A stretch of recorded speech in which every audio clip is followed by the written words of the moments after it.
Hello everybody, welcome back to another election prediction video. This time we have Vice President Kamala Harris up against former President Donald Trump.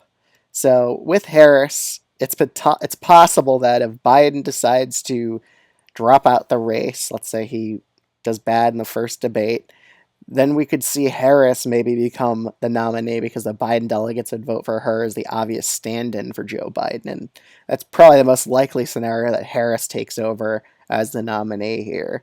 And I do think it'll be a mistake for Biden to let Harris take the reins. But if he loses the first debate badly, then maybe it isn't the worst idea. But I just think Harris is a bit electorally weaker than Biden. She doesn't have the incumbency advantage. But then again, she's a much younger candidate, so that could put the age issue in Trump's camp instead of the Democrats' camp. So this is like, Democrats should only resort to this if Biden pretty much has no shot. Then I think you may as well roll the dice on Kamala Harris here, because at least if Biden has no shot, Harris might have a better chance. But going into this, let's just set up these safe Republican states. I think those would be Iowa and Ohio. Again, I don't think she would perform well in the Rust Belt. I think these populist voters would pretty much go to Donald Trump here in those two states. In Texas and Florida, I have these states still as likely are. I think she'll do well with black turnout. She would definitely energize black voters in both these states to turn out for her. Moving on to Colorado, this will be a safe blue state. I should have put that at the beginning of the video. Alaska would also just be safer, wouldn't go to a second round of ranked choice of voting. But let's see these next few states. I think we'll go to New Mexico next. I think it'll be a bit closer. I think Harris would probably do a tiny bit worse with Latino voters. There isn't as much as a black population in New Mexico. I believe it's a lot of just Latino voters, and just based on the polling I've seen, she does struggle a bit more with Latino voters than Biden does in this state in New Mexico. So I have this as a lean blue state. I don't think Trump would win the state against her.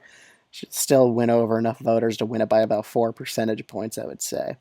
Georgia and North Carolina, I don't think she would do terribly here, but I don't think she'll do enough to win these two states. I think she'll still energize black voters that turn out in both of these two states, but it won't be enough because Trump will win over those independent voters, those center-right voters who didn't vote for him back in 2020. I think he'll be able to win them back here in both these two states and win them both by lean Republican margins. The state of Virginia, I still think she would end up winning the state. But again, Democrats are struggling in Virginia right now. Like, even in the 2023 election, it was still pretty close on the generic ballot for Democrats versus Republicans in the Virginia legislative elections. So, again, she would only win it by a lean blue margin. She would still do well with black voters, but there is a trend here in Virginia that it could be getting more Republican based on the polling we are seeing in the recent election results in this state.